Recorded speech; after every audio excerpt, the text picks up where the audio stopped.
Hello जी, अस्सलाम वालेकुम। हमारे तलाक़ के मसले के हल के लिए इल्म नजूम के प्लेटफार्म पर आपका इस्तकबाल है। आप इससे निपटने के मुकम्मल तरीके हासिल कर सकते हैं हमारे इस प्लेटफार्म से, मगर शुरू करने से पहले क्यों ना हमारे मुफ्त तलाक़ हिसाब किताब को आज़माएं, जो आपको तलाक़ की इल्म नजूम की पेशन गोइयाँ देता है।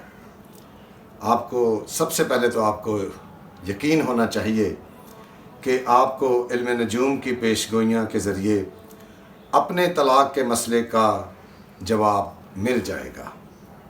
वैदिक इल्म नजूम कुंडली की जांच करके तलाक़ के इम्कान की पेश गोई कर सकती है।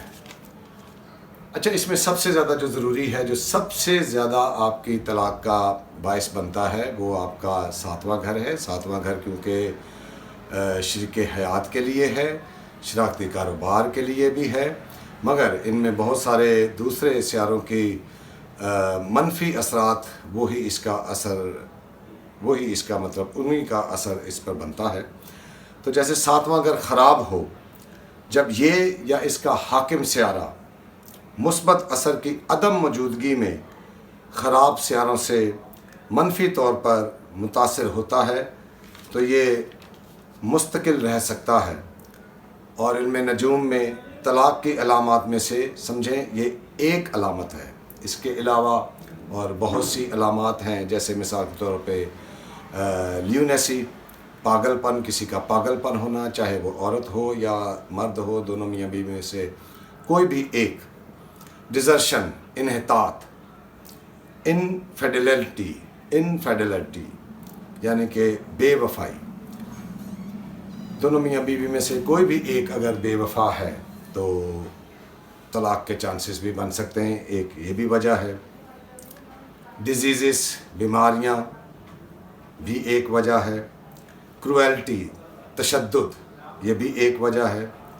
नो लव अफेक्शन, मतलब दोनों में से किसी एक की तरफ से लव अफेक्शन ना हो या दोनों की तरफ से ना हो एक दूसरे को, तो लाजमन तलाक़ का बायस बनती हैं। और ये सब सातवां घर तो इसके लिए ख़ास मखसूस किया गया है, शरीक हयात के लिए। मगर जैसे लव अफेक्शन का ताल्लुक़ है तो वो दूसरे के पाँचवें घर से है, मोहब्बत का ताल्लुक़ है तो वो पाँचवें घर से है। इसी तरह इसको बड़े गौर से देखा जाता है कि आपकी तलाक़ के मामलात में आपकी कुंडली में कहाँ कहाँ पर जो है मुश्किलात हैं, परेशानियां हैं, कहाँ पर आपके जो मनफी सियारे हैं वो काम कर रहे हैं। तो इल्म नजूम तलाक़ की मुमकिना वजूहात पर एक बसीरत अंगेज़ नज़र डाल सकता है, जिससे अफराद को शादी से पहले या उसके दौरान अपने रिश्ते के बारे में गहराई से समझने और नुक्ता नज़र हासिल करने की इजाज़त मिल सकती है, मगर किसी अच्छे नजूमी के साथ जो माहिर हो। इस तरह का इल्म नजूम इन सियारों और घरों की आसानी से शनाख्त कर सकता है, जो अज़दवाजी मसाइल के लिए ज़िम्मेदार हो सकते हैं, जो तलाक़ का बायस बन सकते हैं। तमाम नजूमी किसी शख्स की ज़िंदगी पर तलाक़ के मुमकिना नताइज की वजाहत करने में माहिर नहीं है, जिसमें कानून, अदालती मुकदमात और कामयाबी के इम्कानात भी शामिल हैं।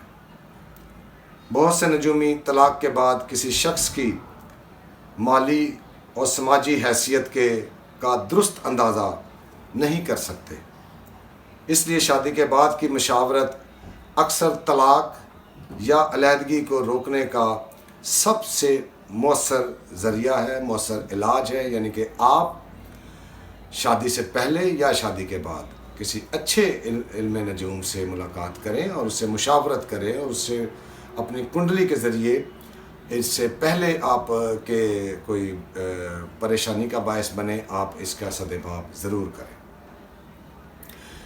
असल में मुशावरत के दौरान नजूमी अज़दवाजी मसाइल की खबर की निशानदही करने, जोड़े के साथ इन पर बातचीत करने और इन्हें हल करने के लिए काम करने में मदद कर सकता है। یہ عمل فرد کو علیحدگی سے پہلے اور بعد میں اپنی زندگی کا جائزہ لینے اور اپنے مستقبل کے بارے میں باخبر فیصلہ کرنے کی اجازت دیتا ہے۔ ایک تجربے کار نجومی کے طور پر میں نے کامیابی سے ایسی سینکڑوں شادیوں کو روکا ہے جو طلاق کے دہانے پر تھیں۔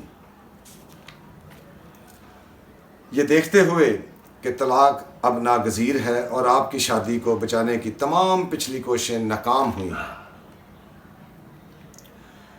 اس پر غور کرنا ضروری ہے کہ طلاق کے اب جب آپ کی طلاق ہو جاتی ہے مثال کے طور پہ، تو آپ یقین جانیں اس بات پر غور کرنا ضروری ہے کہ طلاق کے بعد کی زندگی کیسی ہو سکتی ہے۔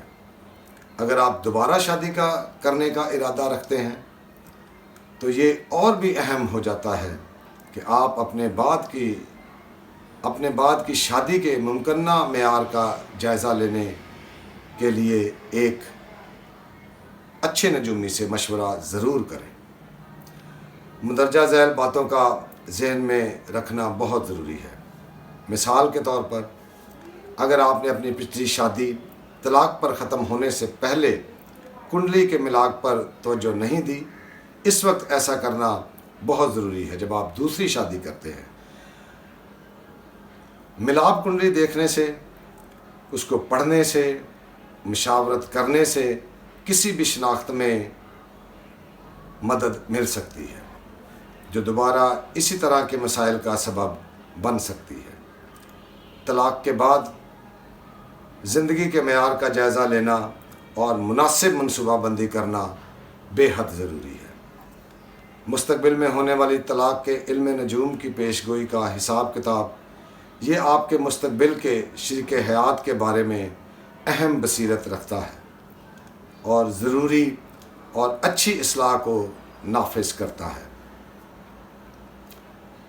مطلب میں یہ کہوں گا کہ آپ جب پہلی شادی بھی کریں تو بھی آپ کا مشورہ لینا بہت ضروری ہے کسی اچھے نجومی سے، اور اگر آپ کی شادی ہو چکی ہے تو اس کی شادی کے بعد بھی آپ اچھے نجومی سے رابطہ کر سکتے ہیں اور ان سے اپنے مسائل، اپنے مسئلوں کے بارے میں پوچھ سکتے ہیں، کیونکہ یہ جو ستاروں کی ٹرانزٹ ہوتی ہے یہ ضروری نہیں کہ اسی وقت ہو، مگر مختلف اوقات میں بھی ایسا ہوتا رہتا ہے، مگر جو آپ کی پیدائشی کنڈلی ہے اس سے یہ ہر چیز کا ہمیں یا مطلب اچھے نجومیوں کو پتہ چل جاتا ہے کہ کس طرح سے اس کے ساتھ ایسا مستقبل میں ہو سکتا ہے۔ تو مطلب کسی اچھے نجومی سے مشاورت کرنا یہ ایک مین حل ہے اس کو بچانے کے لیے۔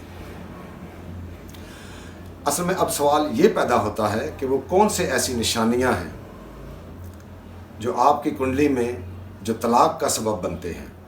یہ سچ ہے کہ علم نجوم کی کچھ نشانیاں پیدائشی چارٹ میں ممکنہ طلاق کی نشاندہی کر سکتی ہیں، جیسے سیارہ ہے، مریخ ہے، راہو ہے، زحل ہے، شمس ہے، سبھی کو شادی کی ممکنہ ٹوٹ پھوٹ کے اشارے کے طور پر دیکھا جا سکتا ہے۔ شادی اور طلاق کے بارے میں درست پیش گوئی کرنے کے لیے زہرہ، جو کہ ساتھ میں گھر کا مالک بھی ہے، اور مشتری کی پوزیشن کو بھی اور ان کی حالت پر غور کرنا بے حد ضروری ہے۔ یقیناً یہ ضروری ہے کہ کسی نو سیکھیے کے بجائے کسی تجربے کار نجومی سے مشورہ کیا جائے۔ سوال یہ بھی پیدا ہوتا ہے کہ کیا کوئی طلاق کے بعد دوسری شادی کر سکتا ہے اور اچھی زندگی گزار سکتا ہے؟ علم نجوم اس بات کو بھی مد نظر رکھتے ہوئے ایک کامیاب زندگی گزارنے کا مشورہ دے سکتا ہے۔ طلاق کے بعد بھی آپ خوشی سے زندگی گزار سکتے ہیں، لیکن آپ کے لیے کسی اچھے نجومی کا یا تجربے کار نجومی کا ہونا بے حد ضروری ہے۔ اب میں تھوڑا سا ان کے بارے میں آپ کو ان جو ہمارے سیارے ہیں، جو ہمارے آپ کی کنڈلی میں جو گھر ہیں، ان کے بارے میں تھوڑا سا ذکر کرتا ہوں تاکہ آپ کو علم ہو اور آپ پہلے سے ہی اپنے لیے ایک اچھی زندگی گزارنے کے لیے اس کا بندوبست کر سکے۔ جیسے مثال کے طور پہ شمس اور زہرہ آپس میں ان کا کنجکشن جب یہ آپس میں اکٹھے بہت قریب بیٹھے ہوئے ہیں तब मान लीजिए कि चांसेस बेहद ज़रूरी हैं, बेहद ज़्यादा हैं कि आपकी तलाक मुमकिन है, क्योंकि वीनस एक्चुअली मोहब्बत का सियारा है, रिश्ते बनाने का सियारा है, आपके रिश्तों का ताल्लुक़ इससे है। शम्स जो कि एक रूहानी है, अपने आप में एक हाकमियत रखता है, बेइंतहा ताकतवर है, बल्कि वो दूसरों को भी ताकत इसी की वजह से मिलती है, फ़र्ज शनास है। जब ये आपस में इकट्ठे बैठ जाते हैं तो एक दूसरे को पसंद नहीं करते, क्योंकि ये आपस में दोनों दुश्मन हैं। तो शम्स और ज़ोहरा का कंजंक्शन बहुत ज़्यादा प्रॉब्लमेटिक पैदा कर सकता है कुंडली में तलाक के हवाले से। सातवें घर में अगर आपस में दुश्मन सियारे बैठे हुए हैं तो ये सूरत और भी बढ़ जाती है, जैसे मरीख, राहु, ज़ोहल, शम्स। तो तलाक की सूरत बहुत ज़्यादा इसमें बढ़ जाती है और आपका सातवां घर बहुत ज़्यादा ख़राब हो जाता है। सातवें घर में राहु और मरीख बैठे हुए हैं तो भी प्रॉब्लमेटिक हैं। शम्स और ज़ोहल की भी बैठनी सातवें घर में प्रॉब्लमेटिक है।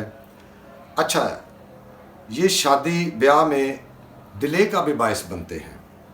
अगर जब आपकी शादी होनी हो तो भी अगर ये बैठे हुए हों तो डिले का बायस बनते हैं और बाद में तलाक का भी बायस बनते हैं। सातवें घर का हाकिम सियारा एक्चुअली ज़ोहरा है।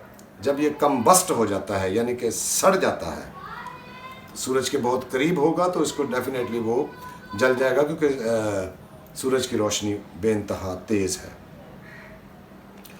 और वो 6 घर, 8वें घर या 12वें घर में चला गया है तो समझे प्रॉब्लम बहुत ज़्यादा ही बढ़ जाएगी, क्योंकि 6ठा घर, 8वां घर और 12वां घर तो नहस तस्वर किया जाता है। और इस तरह अगर ज़ोहल की मरीख पर नज़र बढ़ जाए तो और भी ज़्यादा ख़तरनाक बन जाता है। तो अजीज़ों, आज की इस वीडियो में मैंने आपको बताया है कि कौन कौन से सियारे और कौन कौन से घर जो हैं आपकी तलाक का सबब बनते हैं। इसलिए मैं ये बड़ा ज़रूरी समझता हूँ कि आप अपनी शादी से पहले या शादी के बाद किसी अच्छे नजूमी से मशवरा करें, या जब ये मेरा मतलब है तलाक के मामला बढ़ रहे हों आपकी ज़िंदगी में, आपकी अज़दवाजी ज़िंदगी में, तो उस वक्त भी आप के लिए ज़रूरी है कि आप उसी वक्त किसी अच्छे नजूमी से रब्ता करें, ताकि वो मामलात का आपको हल बता सके और रेमेडीज़ आपको बता सके और आप वो करने के बाद पुरसकून ज़िंदगी गुजार सके। तो मैं आप सबका बहुत शुक्रगुज़ार हूँ कि आपने मेरी वीडियो देखी है। और मेरी वीडियो देखने का मतलब ही ये है कि आप अपनी शादी के जो अज़दवाजी ज़िंदगी के मसाइल हैं उनको हल करने के बहुत नज़दीक हैं।